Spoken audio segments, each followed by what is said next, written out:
Hello, ladies and gentlemen, and theys and themsters. Welcome back to The Movie Worthy Woman, a short series of videos that I do about women from history whose lives are worth commemorating in film, and they haven't been. Also, I've been forgetting to introduce Sarah Marie. Hi! Who is this disembodied voice off to your left. She's also here, so it's going to be extra awesome. But I promise I'm not going to interject as much today. I still want you to interject. This one is just, guys. Today we are talking about Dicks. Dicks. Also talking about the tragic Gibson girl, Evelyn Nesbit. You're doing great. Thank you.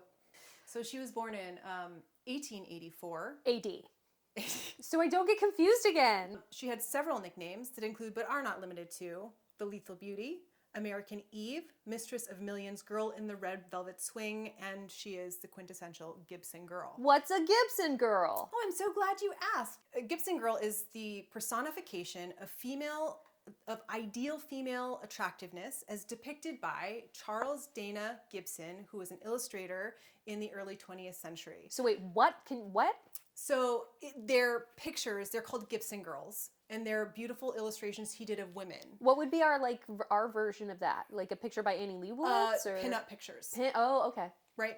So I have a problem with this, so I'm going to rephrase what Wikipedia says a Gibson girl is, and I'm going to say it is the personification of the ideal female attractiveness for white women as seen through the lens of Charles Dana Gibson, because they are all slender, pale brunettes is apparently in the 20th century the ideal female attractiveness. Right. It includes no one. Like, they are delightful pictures. Sure. Charles Dana Gibson, you can suck my dick. A white man being not inclusive? I know. What? Like... So let's talk about her childhood really quick. Evelyn Nesbit, her father died tragically when she was 10 years old, leaving her younger brother and her mother and her poor as fuck. All their shit was taken away to pay off debts that they couldn't. Her mother really wanted to be a seamstress, so she went to another city to look for a job as a seamstress. People did this back then. They would just leave their children with acquaintances, friends, or family. Right? So she would, you hoof your children off with somebody else. You go find a job. When you find a job, you send it for your children. She couldn't get a job as a seamstress. She did, however, get a job at Wanamaker's, which is one of the first department stores in America. So it was this magical wonderland of materialism that hadn't existed before. So she gets a job as a clerk in Wanamaker's, and she sends for her children, who then also get jobs at Wanamaker's. And I would just like you to know at this point in time, Evelyn is 14 and her brother is 13, and they all work 12-hour days, 6 days a week. Because America. So, and no child labor laws. At 14, I could barely wash my own butt, so I don't know how they had jobs. Casey. What? Do you think maybe that's why we've got butt problems now? I don't have butt problems. Anyway, so Evelyn is doing her job at Wanamaker's and is spotted by an illustrator. I would like to say this illustrator is a woman at this point in time, and that illustrator is like, damn, that 14-year-old is gorgeous. And asks Evelyn if she would sit for a portrait. And Evelyn was like, okay. Sits for a portrait and gets paid $1 for the 5-hour sitting, which is way more money than she was making at Wanamaker. She sits for this portrait. It's really good. And then word travels throughout the network of artists, photographers, and illustrators in her community. And Evelyn starts sitting for other people too and getting paid for this. And quickly realizes she can make way more money being a model than she can working at Wanamaker's, and goes to her mom and is like, Mom, can I do this instead? And for some reason has to argue with her mother about letting her do something that she makes more money at. Her mother eventually gives in and she becomes a full-time model, and then at 14 becomes a breadwinner for her family. I know, girl. Girl boss. Girl made it. Literal girl. She hot. Literal girl boss. So then her mom decides she wants to move to New York because she really wants to be a seamstress. So she leaves her children with other people again, goes to New York, tries to get a job as a seamstress, cannot, sends for her children. So they're all poor with no job in a city that's even more expensive, and they live in a back room apartment on 22nd Street in Manhattan, which I'm pretty sure is probably a back room apartment that is still on 22nd Street in Manhattan. Mm-hmm. There are all three of them living in there. Nobody has money, but luckily the old photographers and community she used to work with sent letters of recommendation to all of the artists and photographers in New York It sounded like you said leathers of recommendation. I probably did. We know me. I don't like- say words right. I like that idea though. Leathers. Yeah. So the New York artist community reaches out to her, and she quickly becomes so busy modeling again that her mother has to quit her job of not having a job to be her manager. Ta-da! I kind of think at this point in time she is the brunette Marilyn Monroe. I did some research because I'm like, this bitch has got to be the first American supermodel. And the internet doesn't explicitly say it, but I do believe this is the birth of supermodel in America, because there's lots of people that are kind of given the title of being the first supermodel, but I could not find anybody that predated Evelyn Nesbit. So I believe she is what created being a supermodel. Yeah, so she was the hotness. She was on several magazine covers at age like 14 or 15. I don't know how she did it. Vanity Fair, Harper's Bazaar, The Delineator, Ladies' Home Journal, and Cosmopolitan. Which, Damn. like in 1884, how you do that is wildly impressive to me. She was also featured a lot in fashion photography, as well as being on like souvenirs like ashtrays and sheet music and tobacco cards, like all of which is random to me. Can you imagine like Wait, wanting what's to the play Beethoven's Fifth on the piano, and like just on the side of it is Lady Gaga?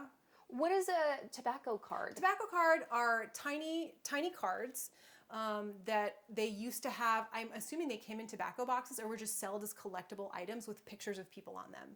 So like I have some from Anita Berber, who's a woman we'll talk about eventually, and they're vintage and old, and I had to eBay them, but they're just like little cards with their photograph on them, and it says Anita Berber or it says Evelyn Nesbit. Kind of like a baseball baseball trading card. card. Yeah, Yeah, like yeah. a baseball card, but Look for how hot this- dancers and famous people. She hot. Yeah, she's gorgeous. She's like, I'm showing pictures, but at 14, like it's insane. And it was around this time that she also became this Gibson girl. But her hair is like in the shape of a question mark, and it says some dumb caption having to do with the question like, what do women want? I don't remember, but it's up here now. But this is the most famous Gibson girl picture because it is Evelyn Nesbit. Okay, let's talk about her portfolio for a minute and why this is super impressive. I myself also do modeling. If you go to my Instagram page, you will see many pictures of me. What's your Instagram page? It's at Casey Sammy E. Go check it out. Give me a follow. So back, I'm gonna like look at this portfolio. It holds up. If you look at her pictures, like there's nothing here that looks dated or bad. The impressive thing is back in 1884, there wasn't digitalness in photography. Okay, there was no filters. There is no Photoshop. I see what you're saying now. There is film, so you like there's no way to really post process or edit. Because of digital photography, you can take mass amounts of photos. So the fact that she didn't have anybody doing her makeup, this is barefaced. She didn't have any post processing. You like it was on film, so you had to like nail it. And all of these photos are stunning. They are stunning. She's so famous at this point that producers of Broadway theatrical productions are like, I bet this girl will be good for our bottom line because people love looking at her. So she gets invitations to just be part of Broadway shows because she's so famous. So the first show, she's in the chorus line of Florodora. Do you know Florodora? No. I also don't know Florodora. Those early musicals were very much more review show bizarre than they were like because the first like American musical style was Showboat, I want to say, which was 1930. Well, so she's in Florodora, and then she does that for a while, and then she's promoted to featured player in Gypsy Girl, which is a much more well-known musical.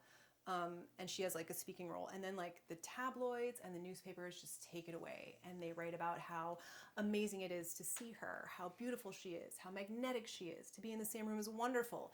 Nobody talks about her acting abilities. Thank you very much. But she is the hotness, and I will respect that. Okay, so here is where it starts getting movie worthy and super fucked up. Are you telling me 3 fucking note cards were pretense for the story? Yeah. Okay. And then there's like more pretense for the actual story. I'm not going to interject anymore. Evelyn is 15 at this point. Hold for plane. She's in musicals. People can go see her. This kind of makes her a big deal. She's backstage, and she is one of her friends, Edna, I think, introduces her to Stanford White. It's always Edna. It's always Edna. It's always fucking Edna. Here is Stanford White. I don't think we even have to discuss how this man's mustache is a personification of evil, okay? He is a man worth $40 million. He's very rich and fancy. He's also 46 years old and has a wife and a child, which makes it super appropriate for him to invite Evelyn Nesbit and her friend Edna over to his house for a luncheon. He does, and they come, and he also invites some other old dude friend over to have lunch with them, I guess, so it's even numbers or whatever. So they go to his fancy multi-story apartment that's above FAO Schwartz, which is, it's like the famous toy store in New York, right? Yeah. Yeah, it's above FAO Schwartz, so this also adds to how rich and ridiculous he is. He feeds them all the fanciest foods they've never had. So after lunch, he escorts them all to the room in his house that is decorated entirely in green velvet, except for a red velvet swing that hangs in the middle. And White asks if he can push Evelyn on it, and she says yes, because after somebody's just like giving you really expensive food and you're really poor, you don't say no because it feels rude. So he pushes Evelyn in the swing, and then the rest of them, they all play spontaneous games on the swing all afternoon, which sounds really gross. Creepy. Spoiler alert, what's happening here is grooming and manipulation. And for all of you who are lucky enough to not experience this, it's what happens when somebody is like a creepy abuser and they are trying to brainwash somebody into like being with them in some capacity or another. And it's working because Evelyn's been poor as fuck her whole life. She's taken care of her whole family. So to have somebody just show up and be like, oh my God, let me buy you lunch and hang out in my nice house is a big deal and hard to say no to. But it's, please, everybody, just go ahead and say no to it if it ever presents itself to you. You don't have to do anything anyone asks you to, no matter. And if someone says, well, I just bought you lunch, get the fuck out of there. Yeah, you don't owe them anything. Nope. You owe them nothing. Nothing. Grooming and manipulation can go very quickly, or it can take a long period of time. We are in the 1900s, remember, so this is the time when young women are constantly chaperoned. We talked about it in Madam X. This is called mom prison. They don't go anywhere alone because chastity is super important. It's a very important part of being a woman and how you get a husband and your worth. Because you're objects, not subjects. Yeah, because you're objects, not subjects. So White is super patient, though. So he even goes so far as to introduce himself to her mother and manipulate and groom her. And again, this works because she has spent her whole life worrying about her children, not having money. He goes as far as to buy them an apartment, furnish it, pay for her brother's boarding school, basically relieve them of the stress of life. You are incapable of saying no if you have not experienced this, and if you have had nothing. How nice it must be to be okay, right? Grooming wasn't even a word. No, it wasn't a word. People, like, it's happening and people haven't categorized it as a thing yet. Because it doesn't matter, because women are objects, so if they get hurt, it doesn't matter. Right. So White convinces Evelyn's mother to go on a trip back home to visit her friends. And he's like, don't worry, I'll take care of Evelyn while you're gone. So her mom's like, sure, that sounds great. And I would like to say that Evelyn's mother has a reputation on the internet of not being a great mom. And I think that's probably true, but she was also groomed and manipulated. Anyway, she goes on this trip. She visits friends. Evelyn is left with White, and he invites her over for dinner. And, you know, it probably feels okay because she's had lunch over there before, but he feeds her all the fanciest food she's never had, fills her with champagne, which is probably something she hasn't really had. And then after dinner, he gives her a tour of his whole house that ends in the mirror room. And the mirror room is covered in mirrors, except there is one velvet green couch right in the middle. So, I guess they have to sit together. And then he keeps feeding her champagne, getting her nice and drunk. And then eventually he gives her a gift of a silk yellow kimono and asks her to try it on for him. I'm sure she's feeling very uncomfortable at this point, but when somebody has just spent this amount of money on you and done you so many favors, it feels rude to say, that's weird, I'm not going to try on this very expensive gift you just got me. So she does. She comes out in the kimono, and that is the last thing where she remembers before waking up next to White, naked in bed with her blood on the sheets. I would just like to say, everybody, just bring your own champagne to the party because she was date raped. Not cool. Also, this guy is giving a bad name to sex rooms. His house, from what I can tell, is a multi-story fancy apartment that contains a bedroom, a kitchen, and then sex rooms, right? That's all there is.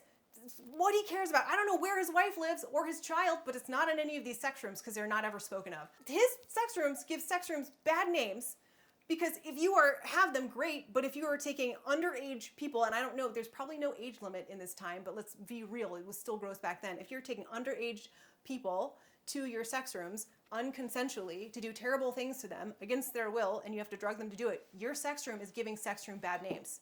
If you have this awesome sex room and you are bringing of age people into it consensually and having a good time together, fine, great sex rooms. Everybody wants to go to your sex rooms. Right? Have those sex rooms. Right? This guy's just a creep and a half. Again, mustache. So it is this point that Wikipedia says the following. Despite the date rape, Nesbeth allowed White to be her regular lover. And I would like to say, fuck you, Wikipedia, and whoever wrote that. That is the most garbage I've ever heard. Evelyn Nesbeth did not wake up from the situation and think, well, we've already done it, so we might as well just be boyfriend, girlfriend. What happened was she woke up and she was like, what happened? Why did you do that? And White said something to the tune of, you made me do it. Also, we're going to keep doing it because if you don't, I'm going to take away the apartment that I bought your family, and I'm not going to take care of your brother's education, and you're not going to get any more food anymore. So he's like wedged himself into their life in a way that makes it really uncomfortable and hard for Evelyn to say. Ugh, normally I'd make so many sex jokes, but I don't want to make any sex don't. jokes. It's not. I don't like very it. upsetting. I don't like it at all. I just don't see a rich white man doing any sort of thing like this. No, Oh, it's very uncommon. Jacob, get out of here. So he made her feel bad. He made her feel like it was her fault. And nobody's around at this time to be like, Evelyn, it's not your fault. And it is very bad. And you don't have to be treated that way. And you can leave. And it just didn't happen. So they became lovers. I'm sure she had a great time in that relationship. But the other thing is, at this point, her virginity has been taken, which is so important. So in her mind, her worth is gone. She can't be with any other man. Nobody will want her. So it only makes sense that she would stay with White. Ugh. Ugh, gross. Anyways, this relationship happens for some time until it just fizzles. And Evelyn finds the little black book that belongs to White that lists the names of all the other girls that he's done this to. So now the insult to the injury, the salt in the wound, the twisting of the knife is that not only did you tolerate it, but you actually are not special because he rapes everybody.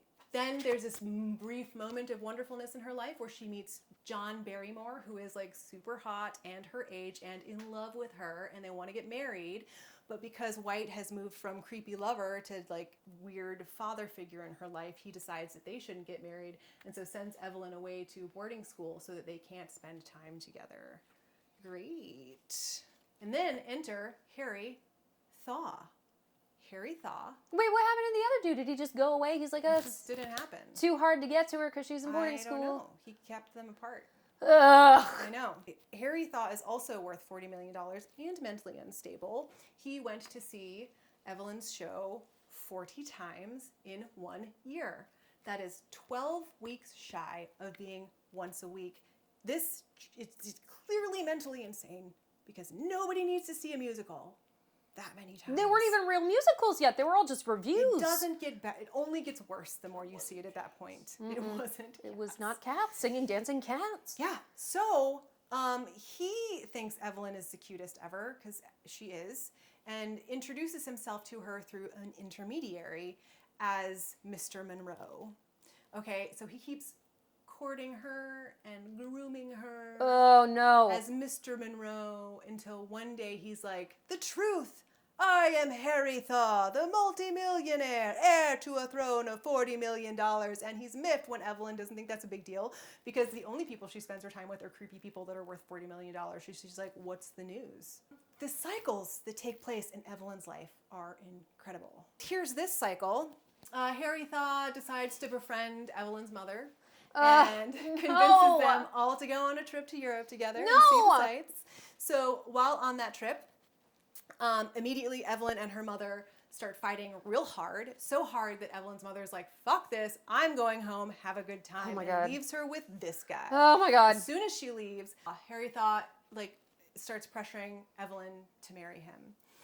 Evelyn knows how important female chastity is to Harry Thaw, and so decides she needs to come clean about what White did to her. No, you don't. Evelyn, you really don't. Not his business. Anyways, she does because she feels it's her responsibility, and she knows her chastity is gone, so she tells him all about it.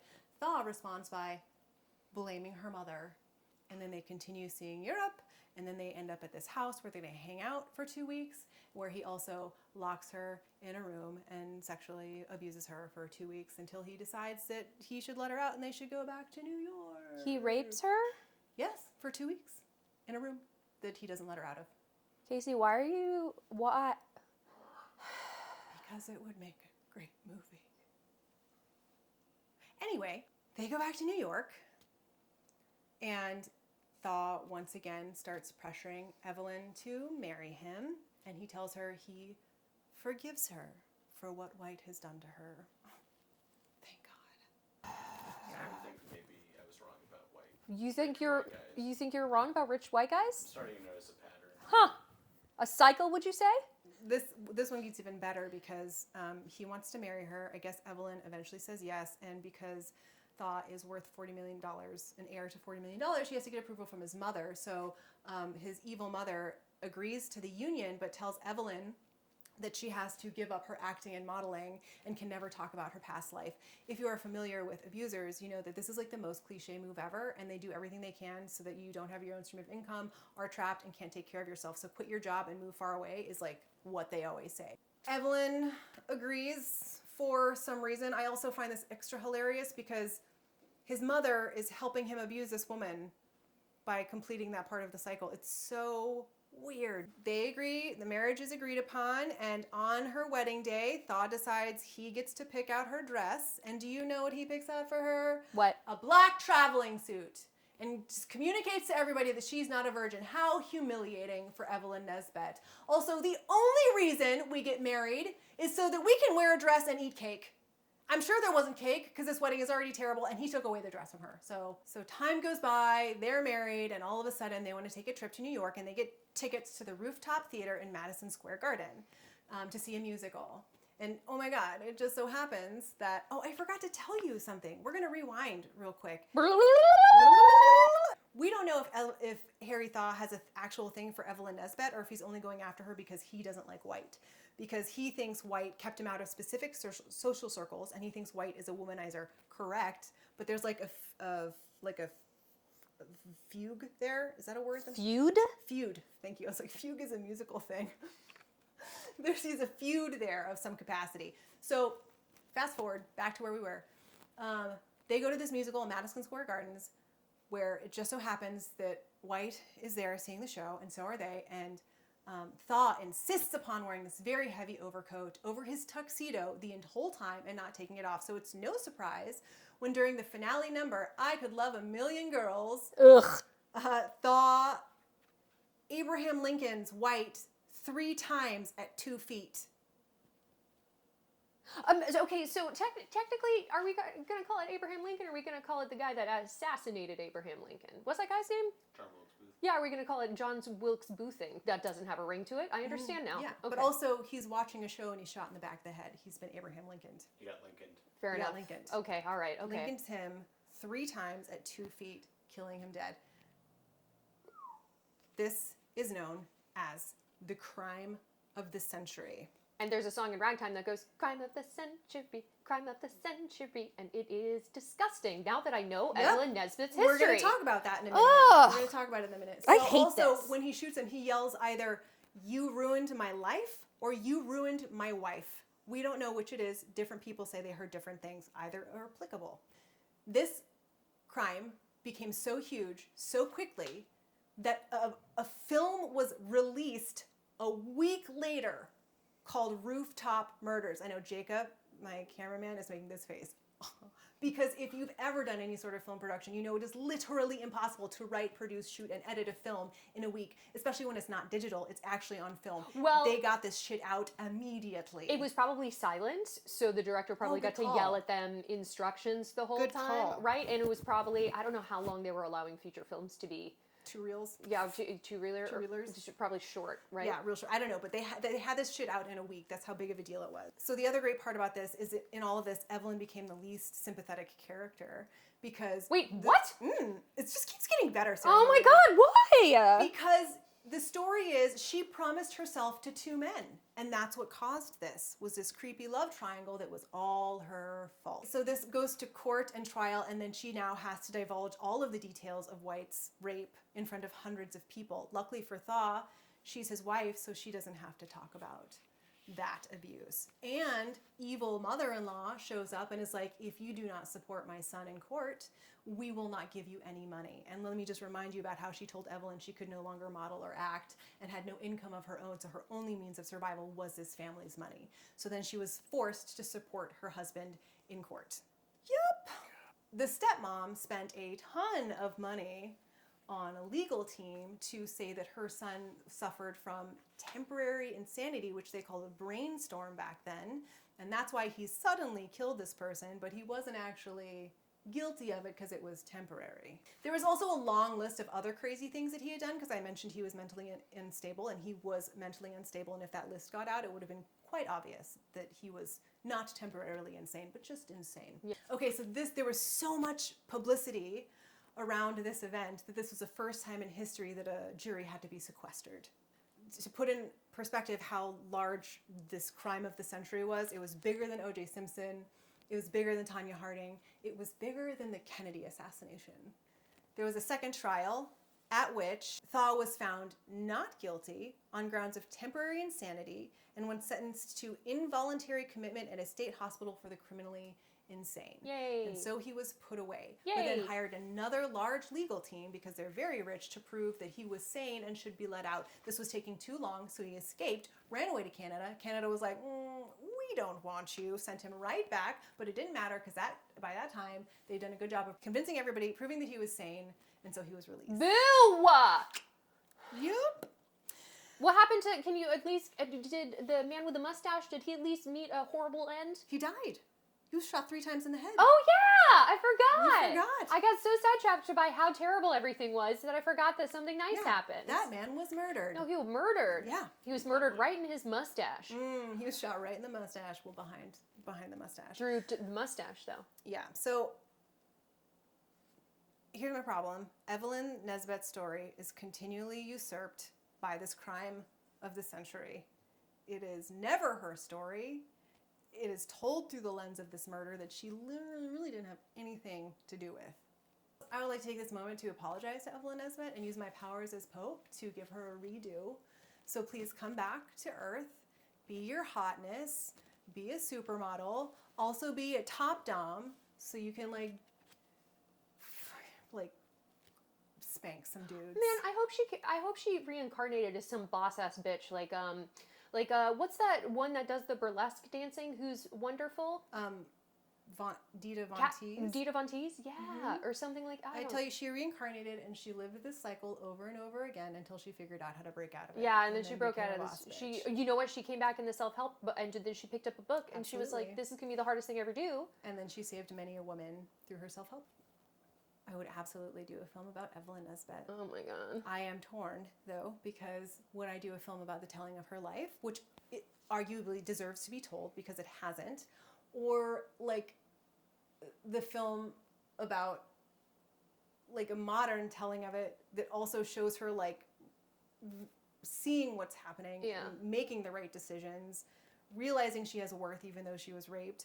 Like, just doing all of the right things. I'm kind of torn on which to do. Anyways, her story is usurped by this crime of the century, which makes me mad because I'm on the internet doing all this research and nobody's actually talking about the crime of the century, which is that Evelyn Nesbit lived through a life of rape and abuse, and nobody talks about it.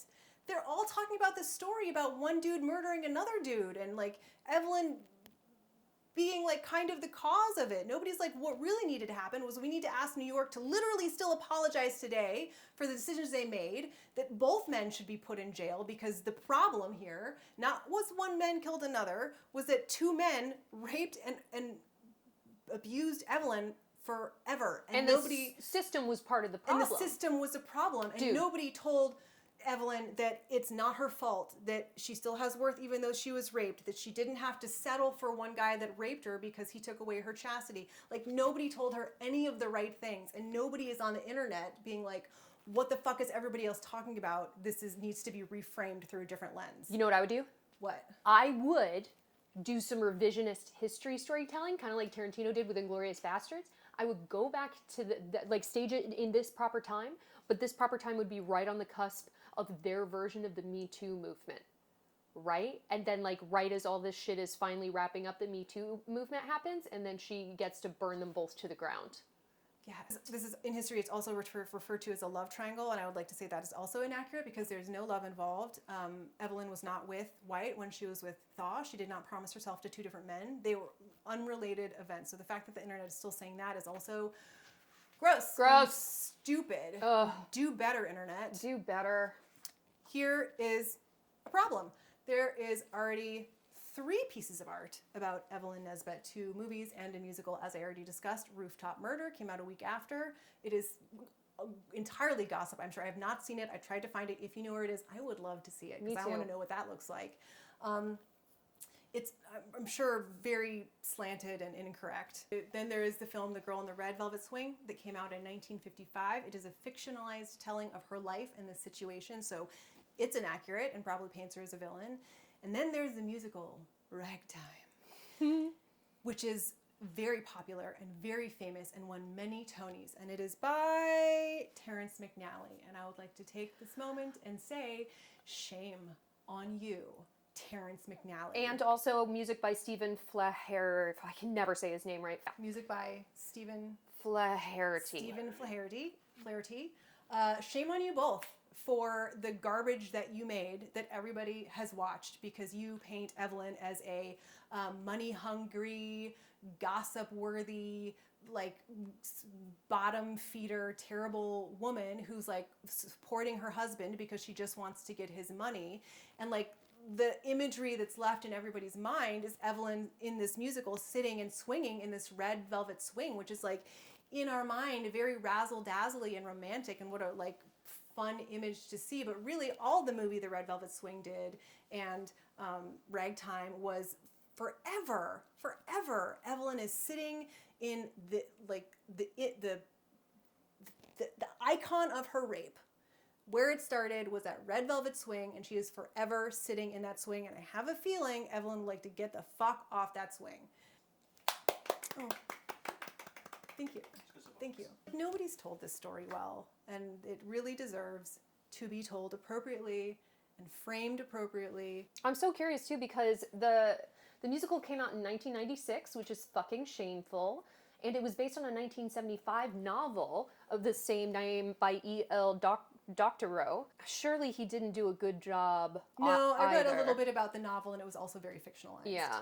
And sure, like the crime of the century, like it was a super big deal. Like I said, it was bigger than the Kennedy assassination, and that is incredible. Like, of course people wrote about it, but the fact that nobody to this day has taken the time to talk about the actual problem here. You know what kind of is insane to me. It kind of reminds me of Pam and Tommy. How the story, when you get to the end of it, is like really Pam Anderson having her sex tape released and being a victim of men. Yeah. Yeah. Anyways, that's this movie, Worthy Woman. Good job. Thank you for watching. Sorry to be a downer, but like everybody tell Evelyn's Nesbit story properly, please. Until next time, just do better. World, stop being a creepy mustache. Stop being a creepy mustache. Stop having weird sex rooms. Don't be a rich white man. Yeah.